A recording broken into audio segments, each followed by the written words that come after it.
Hello everybody, welcome to another list video here at Playing Board Games. Today we're going to be ranking the final scenarios. Previously we ranked all the opening scenarios, and we're doing it again with the final ones, the bookends, if you will. We did what we always do, which we rate out of 10, and then we add them together, so, you know, it's a good balance between the three of us as we try to figure this all out. Yep. So we have 10 scenarios here, and our first one, our last one, with a total of 6 out of 30. Which is like that's a low score. Travis and I each gave it 3s because we're twinsies, because we're wearing green. Yeah. And Bryn gave it a 0, which is Devourer Below. Yeah, scenario kind of sucks. Yeah, this one got a 0 because that's the optimal amount of play to actually run if you're trying to win it. It is true, because I've never done... I mean, I think I played the scenario like 4 or 5 times, but like Night of the Zealot, I don't want to even with Eric, I was like, we're going to play Dunwich. We're going to start there. 8 scenarios in a campaign is fun. And I know there's a whole thing where you just don't do anything. You just stay on the starting scenario. You just show up, the top location. Sit there, pile up resources, and then fight the guy. Like, what are you doing?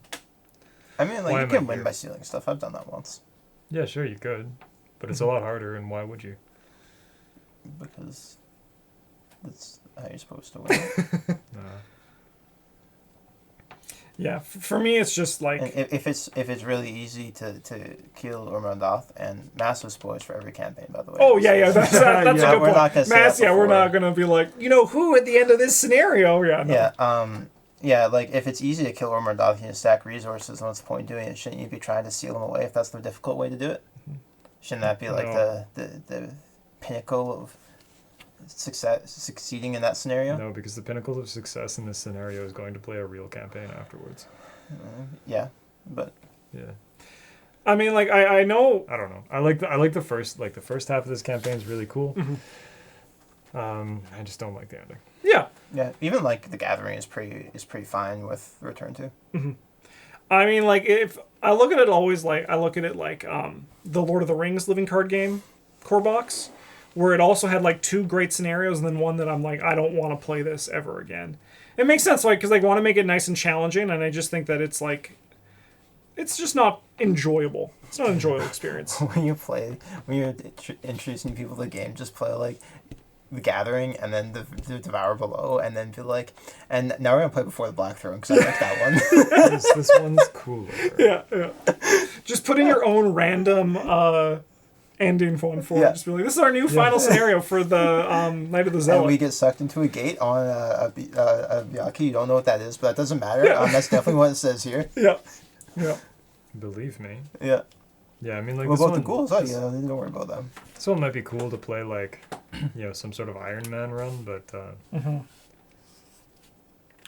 because then there is incentive to try to do it properly, because the reward for doing it properly is that you take less trauma. Yeah. Which doesn't matter if you're done. Yep. Yeah. Yeah. All right. Our next one, which scored a 9 out of 30, so still single digits. I gave it a 4. It's probably my fault too, isn't it? Bryn gave it a 0. And Travis gave it a 5 with an asterisk that this also could be a 4 if it made the grading easier. Yeah, the whole 3 to 5 area is all kind of the same. It's all kind of all bad. there. And we have Heart of Madness Part 2 from Edge of the Earth. This is the one. Sucks. Yeah, this one is just the gameplay loop is just abysmal. Right? Honestly, yeah, the destroying the pillars thing isn't too bad. It's fun. But the run at the end feels so tacked on and dumb. The run at the end, and also just what I understand and appreciate the flavor they were going for, where the fact that this primordial ice milk is spreading across the whole table, right? And it's the flavor of it, but I think mechanically and actually the tactile nature of having to exhaust them or be these guys aren't doing anything is just a headache to keep track of. It is miserable. Yeah. I also think that the whole it just flows really poorly. There's the scenario, right? The Heart of Madness Part 1, where they're there's the setup, right? There, you can get the sigils, put them together, activate them, it makes the second scenario easier, and then it juices up all the pillars, and then you get the second one, they're like, okay, now you gotta destroy the pillars, this is the thing you're trying to do, and then you get to the end, they're like, oh, and there's also another thing you have to do that's gonna take you half an hour to play through, and it's... And like I like Heart of Madness Part 1. I think that's a fun like scenario because the enemy set's cool. Like the locations as you reveal them, there's the ones where you can like jump from Perilous Vault or Perilous Vault, whatever it is. Like that's fun. But like yeah, and then also the thing that I got so it tilted me and made me so fucking salty. If you get all the pillars, it's not over. You still have to do the damn climb out. Oh, yeah, it's just garbage. So you can see Kensler be like, "I'm a fucking ice milk man," you know, like. Yeah. it's the ice milk's inside of me. Yeah, we're like, oh. Okay.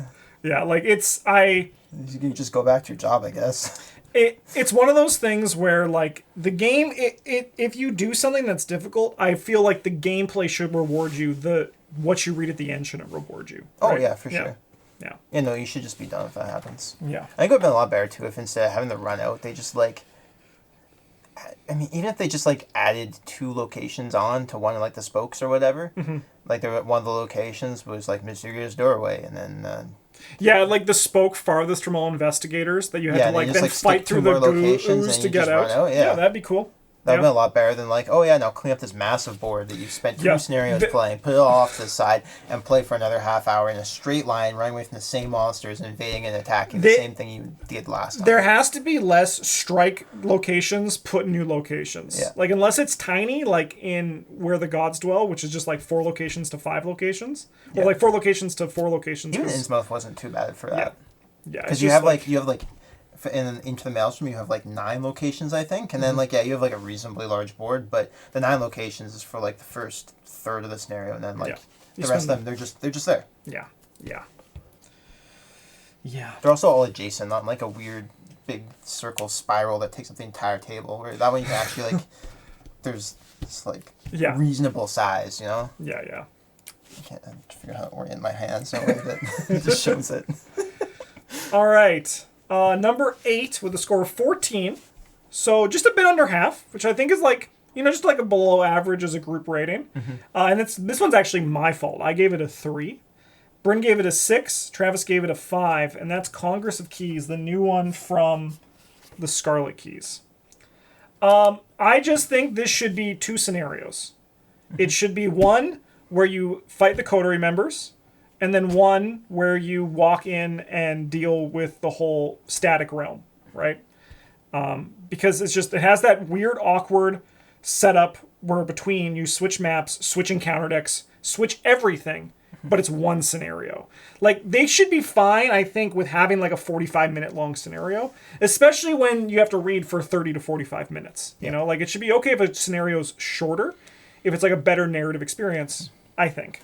I mean, honestly, I have this 5 points. 4 of those points came from the intro, and the other point came from, like, you literally have to fight through every member of the Congress that hates you. I think that's a neat thing. It's a definitely an interesting way to start the scenario. I remember it, like, tilted me the first time, but now I'm like, it's kind of actually, like, cool. It's also, like, very suitable for a final scenario, right? Like, it's difficult, and it should be. Yeah. Right? It's the end of the campaign. Like, all these people who are supposedly quite powerful and, like, hate you are there. They're gonna try and kill you. Yeah. Like... Yeah. I've only played it, I think, twice, I think? Once with you and then once in our blind run. So, I'm curious to see, but I just know I don't enjoy the second half. That's always a good sign, right? But, like, yeah, like, if, like, for example, in the first one where it was, like, you actually were in, like, the coterie headquarters and you had to, like, do some things there, fight through them as, like, they came in and did, like, an onslaught against you, and then it got into the static world, I'd be more into it. But the static world, I hate it. It sucks. I just don't enjoy it. Yeah, like, honestly, I feel like they really punted that part of the story. But. Like, I appreciate, like, the whole crack in the code. It's kind of, like, fun. It kind of, like, feels spy-y, but at the same time, I'm like... In Arkham, it's like I'm just taking tests to do this. It doesn't have, like, that same, like, narrative thematic cohesion for me that makes me feel like I want to do it. And a lot of these other scenarios make me want to do the things that are in them. Yeah, it is also... It's, like, really unengaging. You're just like, yeah, like I say, you're just like ramming tests into it. And you're like, flip this one, no, flip this one, yes, okay, I just pick one of the other ones. And I will say though, in our Groundhog Day run, where I'm playing all of the scenarios I really like. I love Dead Heat. You know, it's a fun scenario. all two of them. 3. We're on 3 now. We're on 3, Travis. So the scenarios you really like, though, were like not part of the. Yeah, they're like it's Guardians of the good. Abyss, and like they won't have seen any of it. It's good. I mean, I like Guardians of the Abyss a lot. It's very fun. And Carnivale. Carnival is very fun, very fun. Yeah. What's the other I one? like Fortune and Folly. There's a it's lot. pretty, That easy. one's fun. Yeah, that one's a fun one. Guardians of the Abyss is actually a better final scenario than many. Yes. Yeah? Because there's definitely. like real tension there. Yeah. Or not Guardians, but like the one after. It's like Knights They're the Usurper same. and then the Isn't whatever. that Usurper like the second one? Yeah, the Eternal Sleep or whatever it is, like the Eternal Slumber. I thought Guardians of the Abyss was the first scenario. No, Guardians of the Abyss I think is the It's like name the of pack, the right? whole thing, Yeah. and they each have different names. Sure. Yeah, I think that's it. Yeah, I don't I know. don't know. Anyway, being in Egypt is cool. It Yeah. is. It is. I like Egypt. All right. These are both have the same score, but I edged up that one just because the general had a higher rating. Right, So they can't be that great. with 19 points, I gave it a 6. Travis gave it a 6. Bryn gave it a 7. We got Into the Maelstrom. I mean, 19 I think is like a scenario I just generally enjoy playing, and I do enjoy playing Into the Maelstrom. Yeah, no, like this one's a fun one to play. It's a little a little too far on the easy side. Mm-hmm. But it's a good time. It's a suitable finish to the campaign, I think. Yeah. We had a good time talking about the machine turret, gun, yeah. the turret. Yeah. So it makes for some fun stories. Yeah, I mean, and I actually kind of do enjoy that Innsmouth has like a weird scaling where like I think it gets like easier as it goes because it's just like sometimes it's fun to just like, you know, Stomp the game. stomp the game a bit, right? This one does have like a neat sort of like thematic aspect to it where, you know, you're like trying to drain all of the water out or whatever, and then like there's just waves and waves of brood coming after you that you have to fight off while other people are desperately trying to trigger the things. Well, and while Drain the big guys are like And walking then, around in eventually there, they wake up and they're like searching for you. it is like a lot more fun if like Dagon is awake when it starts. Yeah. Yeah, and it certainly makes it like more interesting from the get go. Show up and they're like, "Where'd all my water go?" I drank it. Yeah. Yeah. It also has like my favorite thing, like the whole tactical movement of Arkham, where you're like, where can we stand to make the enemy go where we want? Like I think that's a very fun part of the game, and like trying to control enemy movement, and it's like rich with that. Especially when you're like, how can we make the move into this turret 3 times? Yeah. I both love and hate how it's got like the variable ending, where you show up and you're like, we could steal all the treasure, There's a nice or we twist, could actually. stop these guys from doing that, Yeah. or you know, Or we could just What ignore happened? it and like... or we could just blow the whole place Yeah. up. Yeah. Yeah. No, that's a good point. I kind of forgot about that. That's Yeah, a nice that thing. part's kind of cool. Yeah. Yeah, definitely. Even if most of the time you just show up and you're like, yeah, so none of these other agendas, I'm already like finished. This Yes. one, Yeah. so Yeah. Let's just. Would be you done like some more? And you're like, no, thank you. I'm done. I mean, I do think that also Innsmouth as a whole, and you feel it in the finale, where like you have to actually like earn your ending in gameplay as opposed to like doing it in Oh, yeah. interludes, right? Like where like a lot of the stuff with Dream Eaters, you have to be like, what do I say to the Black Cat here to make this happen? But in Innsmouth, it's all about the keys and the memories you get, which you do directly like in gameplay, which I think is really nice. Yeah, it would have been a lot nicer. I think that if they had like sub-agendas and sub-acts, that might have been... Yeah. That'd be nice. A good mechanical Dude, upgrade. why Sort don't of they like the... fucking have that? Like in Marvel Champions, kind of like Yeah, a sub like a agenda, side scheme, where they're like- like, yeah, it's like, What the fuck? Why don't you guys have that? That's a great you idea. put Doom on this every turn. Then if you don't, and then they're like, oh, you spend 2 players worth of clues to get rid of it. And if you don't, put all the Doom on the main agenda or some Yeah. shit. That'd be Or sick. each investigator takes 2 brains and 2 hearts. You know? As long as it's like kept really simple, Yeah. you know. Yeah, that's some cool design space to explore.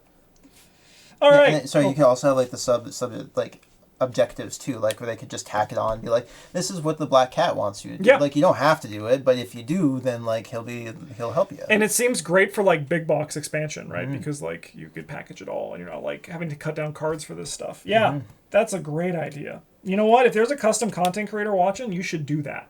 Or several. Yeah, or several. Yeah, it's Shall honestly do it. that's a great idea. Because you actually see it a lot in custom campaigns where they have like a lot of acts and agendas, but they're all about pushing the mechanic of the game, right? Where actually like having it push the mechanic of the campaign, right? Like it'd be related to the campaign is a really cool idea. Yeah. All right. Shall we go kill Alejandro? Because the next one up with 19 points, I gave it a 5. Bryn gave it an 8 with a star, which is specifically if you get to kill Alejandro. And then a 6 from Travis for Shattered Aeons. Yeah, this one's like, it's definitely not bad. I generally enjoy playing it, but there's a lot going on. And it feels very scattered compared to the rest of the campaign. Where most of the campaign like has some like a relatively coherent storyline, and then you get to this one and they're like, here's all the plot threads that we haven't tied up yet, and like we're gonna knot them all together, and like here you go. Yeah. It doesn't feel like a climax. Like Depths of Yoth feels really cool. And then it's not. It's not, right? I mean, there also It's is like actually penultimate. because there is the secret one, where you get that other thing, which I still love how when we grinded it out, and then we just did it with the fucking Lola team. Well, we were playing wrong before. We would have definitely done better if we played it properly. If we are RTFC, but I do also. Helps. I wish there was like the Shattered Aeons thing. They're like, this one becomes a lot more about just like how you interact with Alejandro and Ishtaka. I think like the big enemies and the formless spawn in the second half of it, rather than actually like going through the different timelines to different worlds and stuff, which is kind of what they're like trying to show off. And I think it would have been a lot more interesting if they had multiple like sort of like maybe even like just another location for like each of like Volusia and Noctis, and maybe like one or two other ones, just to like really flesh out the flavor for it. Yeah. Instead, like it's just one scenario, and they have like one effect to kind of convey the flavor of going to that different world, and it doesn't really do it. I mean, like the like alternate future New York definitely does it, where you show up and then you get killed by Migos. It's fair. You're right. They nailed that one. Like that one there. Yeah, like more things like that, because it's it does just feel more about like you're wandering around in just locations. Yeah. I also don't like the mechanic where you take damage or horror equal to the clues on them when you move in, because like later in the game when like the encounter cards just add clues to them, and then you get an acolyte on that location and suddenly has 3 doom, and you're like, well, I guess that's it, right? Because we actually can't physically go back there. I could walk there, but I'll die doing that. Just and also the formless spawn, like I imagine that's like story related. That's like in there with the mound, like this big like oozy man. Yeah. But it doesn't really. It's not fun, I think. No, he's just like the formless spawn. Honestly, feels just like an artificial difficulty bump. Yeah. They're like, oh, we need something more to make this difficult. Like just make him respawn or whatever. The big fat enemy there, they have to kill, then he'll come back. All right, with 20 points. I gave it an 8. Bryn gave it a 5. Travis gave it a 6. Sorry, what Bryn give this one? An 8 with a asterisk. That's if you get killed. Why'd you give this an 8? Because it's fun. I tried to be objective about this. Fuck off. Just lie to my face like that. No, I think this one's actually pretty good. And I really like killing Alejandro. Oh yeah. Okay. And there's no other scenario where I can do that. That is true. That's fair. I was curious because I give it a medium score, and then I had lots of complaints about it. So. Yeah, no, it's like I mean I think sure some of the locations are a little bit bland, and like you take free damage for everything you do is like maybe not amazing. Well, I mean, in all fairness, you did, when you gave me your number, I'm pretty sure you said 6, but I want to give it an 8 because I got to kill Alejandro. That's why there's an asterisk there. You bumped up even higher? Well, no, that's what, because it was a 6 or an 8, but I want to give it an 8 because you like Alejandro. It's definitely like a 4 if I have to beg Alejandro for my life. Yeah. Maybe even lower. It's like a 2-point. There's a 2-point spread depending on what you have to do with Alejandro. Yeah, right. Like it's a pretty big spread. Like if I've got to beg him not to kill me, I'll just sit there and wait. Like, I'll die. It's good. You get back We're first. You're good. like, no, just kill me. Yeah. Nah, fucking do it. I'll draw a Yeah. card. I'll draw Yeah. a card. I'll draw a card. I'm fucking dead.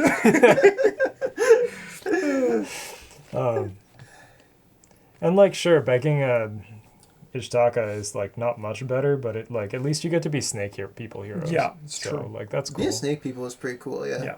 Yeah. And I mean, like, it is like I gave it like a 5 because it's just like a middle of the road final scenario to me, like compared to like over all of them. But like it is going for the challenge victory is a fun time, right? I think like the thing that sucks about that is I think the formless spawn ruins that tempo of it because, like you said, it kind of just feels like it's there to bump up the difficulty. Yeah. But like having to maneuver around both Ishtaka and Alejandro at the end and like lock all the locations is very fun. It would have been nice if they had like the formless spawn like maybe at the hub location and then just like remove the back half of the scenario from the game so the acolytes can't spawn in the middle of nowhere. Yeah. I mean, like at its core, it feels kind of like BioShock Infinite's end game, where it's like vaguely nonsensical and not really tied to the beginning so much, but also like this is cool. Yeah, I think even if it's ending of BioShock Infinite but bad, that's still better than a lot of endings. It is. That's fair. I think it would also been nice if they had like a little caveat on joining Alejandro or Ishtaka based on how much vengeance you have. Or if you had above a certain amount, she's like, no, you kill the Ig. Yeah. Like you don't get to be a snake person. She might have something like that on the backside. I think she does, yeah. But it's like a high number. Like we would have got it with Mark and Min if we survived. I would like to like maybe on Alejandro's. It's like you're only allowed to do it if you have a certain amount of vengeance. Yeah, he's like, you fuck that guy up. Come on in. Well, he'd be like, you seem like, no, we can't trust you. You seem too sympathetic to the snake people. Yeah, sort of thing, definitely. That would be cool. You'd be like, cool. How many of them do I need to bring here? There's a poor illusion right there. I'll just go start collecting skins. Which bits of them do you want? Like, I don't want to move the whole. Like, they're kind of heavy. I do wish my thing that because what is Alejandro? Because at that point in the game, Alejandro, the real Alejandro, is like a Yothian. He's an agent of Noctis. But he's like, what? Because it's someone wearing Alejandro's skin, like a doppelganger, right? Like, what is it like actually? Because like they took his body. Remember if he gets it back before the final scenario or not. I don't. Yeah, because the thing is like. There's the whole thing when you save the custodian, because the custodian is actually Alejandro. And he's like, why didn't you kill all those natives? But it would be like, because like the whole thing is that the Alejandro that we see the whole time is the bad guy from the beginning, right? But I would love it because you know how like Ishtaka comes back as a snake? If Alejandro, to really put that nail in, was like not just snivel like how he looks in the picture. I think that would be cool as well. Yeah, I mean it is possible like at that in that timeline Noctis is like one of the civilizations that the Yothians have chosen to like live through for that time period, and they're like trying to ensure their own survival through that. But also, I don't know enough. Yeah. It's been a while since I played that one or read any of the stories for it. So and I know the only way we'll get the save non-racist Alejandro ending is if because Princess is never. Yeah. It's fair. I will actually kill him or myself first. Yeah. So we can't kill Brent. I like Brent. I'm bringing dynamite. Jess and Bo show up with decks with dynamite, and we're just like, Brent, you need to go explore New York, and then just like toss dynamite. Sorry, we'll see you now. Hello, Alejandro, our good friend. Joke's on you. I'll bring the armor of our dentist. You could not kill me. All right, let's move on. With a score of 20. I gave it an 8. Bryn gave it a 5. Travis gave it a 7. We have Weaver of the Cosmos. I gave it the highest rating, and mostly just because like it feels like a fucking video game, and I have a blast playing it. That's what it really comes down to. Like it's definitely very fun, easy. Yeah. It's also like sometimes like the locations you get at the beginning kind of just like suck. You can get the wrong ones when it's going down the line, and like the right ones when you're in there, or vice versa. I just enjoy killing the legs. I like watching the spider go around the board, and that's just for me. Yeah, no, like it is a very cool scenario. I gave it a lower score because I know I'm gonna win. Yeah. There's no tension. Yeah, definitely. So. Yeah, this one, like conceptually, I think is very, very cool. But that being said, I don't actually want to play it because I know how it's going to go. It would have been better, I think, if they, like, instead of being able to spend clues to damage, you could, like, spend clues to move people extra locations or something like that, and have your fighters catch up, something along those lines. But as it stands, it's just, like, so Or, like, easy. at the very least, just, like, maybe, like, you... Instead of doing damage, you, like, fight the spider with your book at, like, a reduced value, deals +1 damage, as opposed to spend a clue to deal 3, which is, like, really... Like, basically makes the fighters feel like, what am I doing here? You know? Yeah. More than 3 I'll damage. get us time to fight the big spider, and then again, the clue is just like... Brr. Yeah. And I think that's very fair. I think that's very fair. Yeah. Yeah. No, I think this one would have scored a lot higher from me if it came with like a little lazy Susan to. Oh, yeah, spin the yeah, spider definitely. around Yeah. on. That would be nice, too. That would be... No, because then we would have been playing. We're just like, let's go! Spin the roulette wheel all on black, baby! They all just go flying off all the cards. We're like, what the fuck? Taking bets on which location's gonna go in. Yeah. It would be fun.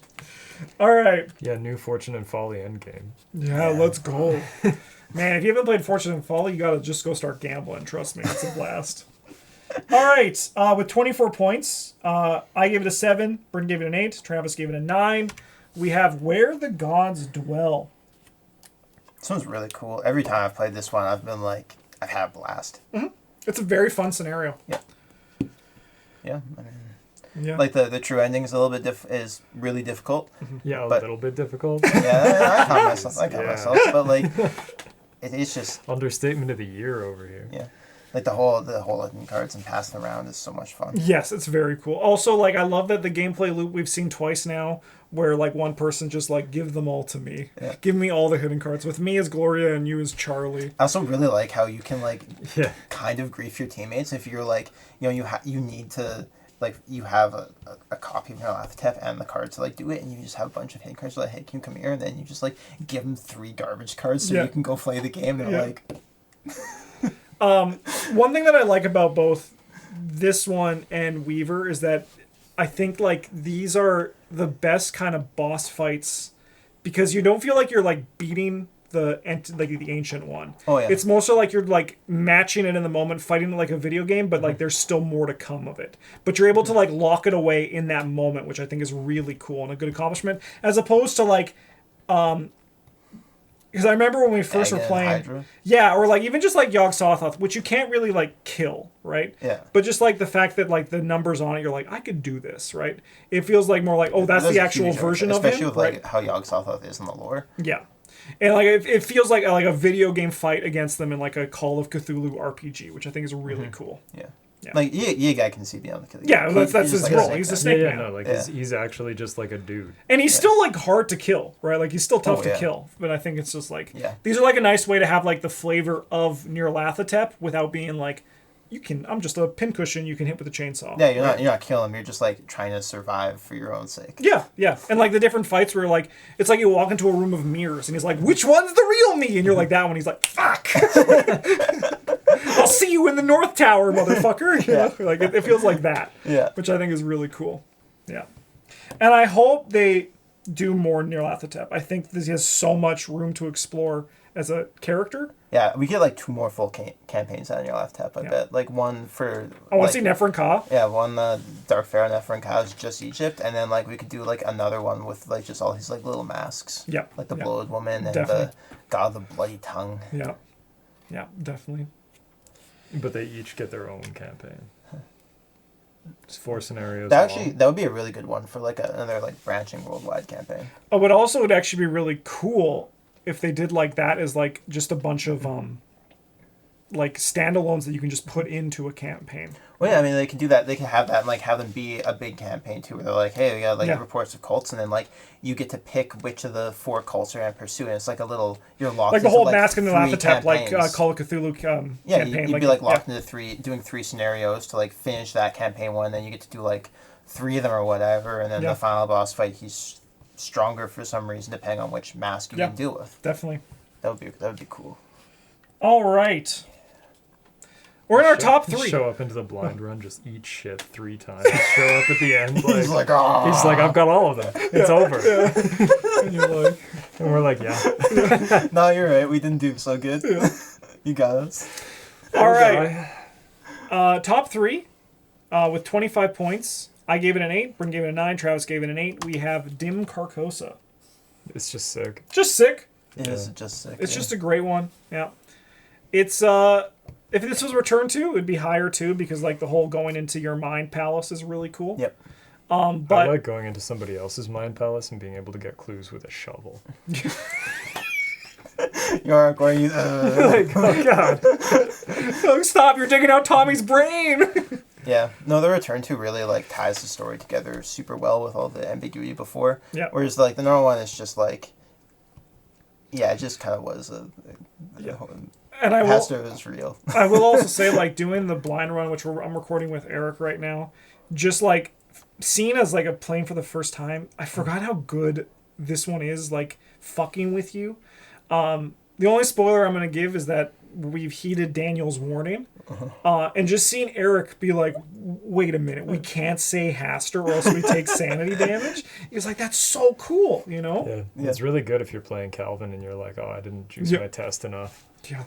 Don't worry about it. Yeah. No, it's just like, and it's a cool end. I like it. It's another boss battle that like feels like you can fight Haster, right? You're not like just shooting him with a shotgun. You're like trying to trick him with your mind, and you're killing him with the city of Carcosa. Yeah, well, not killing him, but you know. Yeah, you're fighting him, but like not directly. Yeah. All right, number 2. Sorry, one more thing I want to say about this one. All those like the little story bits are super. Oh yeah. Good for the world building of Carcosa, where it's not like really its own city. It's just like a big sort of play. Yeah, actually, like the whole veiled thing was like really good. Yeah, they crushed on that mechanic. Yeah, and like you know how we did like Dark Matter. There was the whole like explore cards which told the story in a very similar way. I think that's like such a good way of going forward, taking the story out of the campaign guide and putting it back into the scenario, stuff like that. You should, it's a good way of like immersing you once again in the gameplay where it matters. And the sanity thing for this one blew our minds when we first played. Like Yes. reading the rules, are like you can't go insane. You're like, what? And that's why we fucking sucked in our first one because we were like, I can't go crazy. Yeah, we did that a lot for a while. We were like, that wouldn't kill us. Yeah. They wouldn't have consequences for this. There's actually one of our people probably haven't watched this video, but you should check it out. It's on our channel. We played a game called Mythos Tales. Oh yeah. And there's one that's all about Yig. And you can get poisoned as the day goes on. I thought right? no, wasn't it like a dream thing, or was it the? No, it was the Yig one because it has to do with poison. Because we just kept getting poisoned. Right. And it's like a Sherlock Holmes detective game. And we kept getting poisoned, and we were like, it doesn't matter. It's not going to kill us. Yeah. And then it just fucking like killed us. We were like, damn. Yeah, just like your journey that's ends pretty here. good. Yeah. This is the consequences Yeah. of our own actions. Yeah, it's great. Well. Yeah. Yeah. You should actually, if you haven't watched those Mythos Tales video, you should. Just search Mythos Tales on the channel. We've played, I think, like 5 of them, 4 of them. It's a fun time. Yeah. I still have them. There's actually a bunch that we haven't Yeah, played. we should play the rest of them sometime. It's a King in Yellow one where we kind of get ruined because we knew too much Yeah. about the King in Yellow walking in. Yeah. And we were just like, this is what it's going to be. Yeah. And Yeah. he was like, And we just "Whoa." skipped pieces of it. And then the game was like, so what did the baker have to say to you? And we're like, fuck, why do you talk to him? And they're like, well, you see, you're supposed to figure out all the letters individually Yeah. and not just see that the first one's H and assume it's Haster. Yeah. Because we did so good in like the second one, and I was like, we're so good at this game, and then we were like, what do you mean? What did the bakers say? That's not fair. Why would we talk to the baker? We Yeah, we already guess figured we- it out. Yeah. All right. No, that was fun. Yeah. We should. I'll pull them out. We'll we do played the the rest. one, and I kept trying to get you guys to go to the Unvisited Isle, and Travis was like, "No, this is stupid. Bryn just loves the Unvisited Isle." Yeah, and yeah. Like 6 turns later or whatever, it's like you should go to the Unvisited Isle, and I'm like, "Yeah." Yeah. Yeah, no, I'll pull those out. We'll play. I more thought of you just those for wanted to sure. make a visit so you can make the stupid joke. Yeah. Well, like it It was, but all right. So these two had the same score. We were very close, but I'm gonna give the edge to the other one because we downgraded our points less because of randomness. Sure. So with a 9.5, a 9.5 from me and Travis, and a 7 from Bryn, number 2 is Before the Black Throne with a score of 26. Yeah, it's a great final scenario. We talk about it all the time, but we all just kind of agreed the randomness brings it down a little bit. Yeah. Yeah.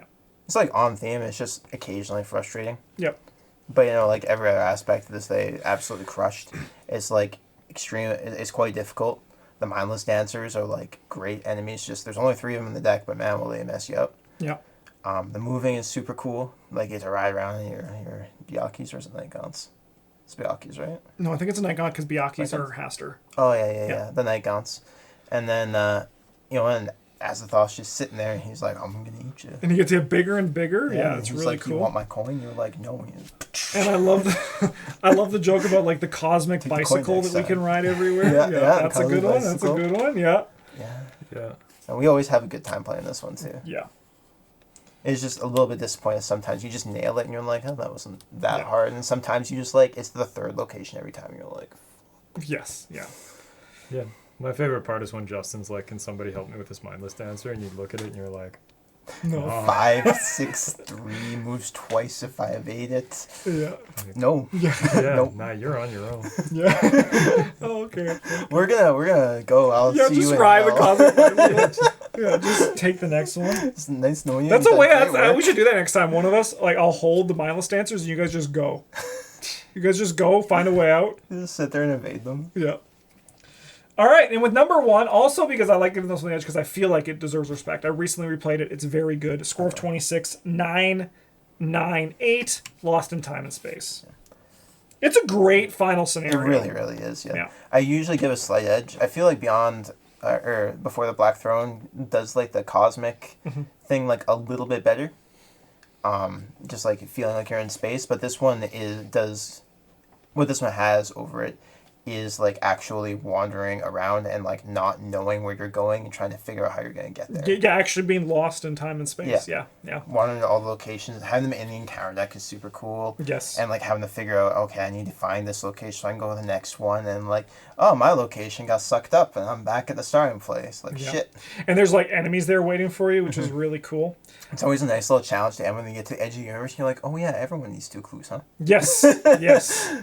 Your monster fighter's like, I got 2 book. Yeah. I didn't bring anything, you get clues. Yeah, and you're all the way over there. Okay.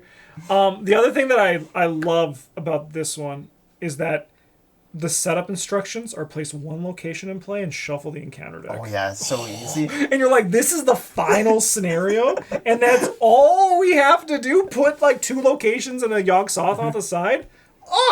That's incredible. Also, you're telling me that and put Yog-Sothoth aside, and the people you're playing with like, what's Yog-Sothoth? Like, don't worry about it. What's that get? Why is everyone put 1 card aside? Yeah, don't worry about it. Yeah, don't worry about them.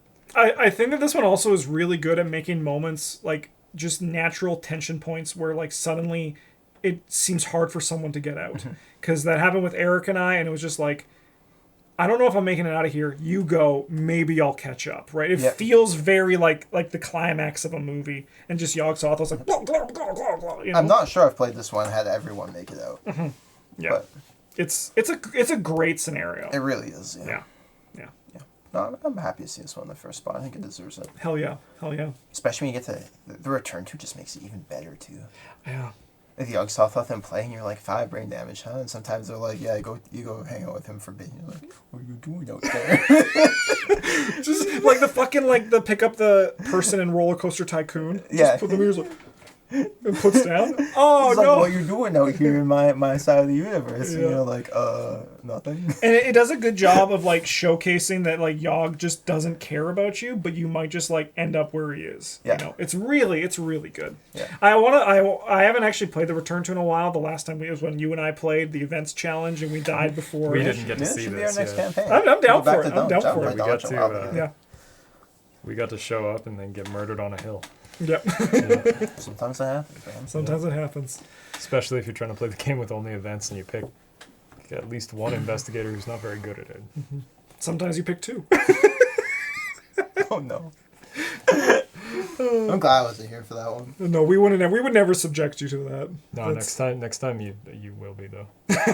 Are we gonna play it? Is that we haven't done which in next time? We're gonna show up. I'm gonna show up with a normal deck. You guys are gonna be like, we brought event only decks. It's me, Norman, with only events. And I'm Preston. I brought a turkey. All right. Thanks for watching, everybody. What are your favorite final scenarios? And I hope you enjoyed it. And once again, you should go check out the Mythos Tales. I might even link the playlist down in the description because if you like our Arkham content, you'd probably enjoy watching that. So thanks for watching, everybody. Have a good one. And as always, a GG's.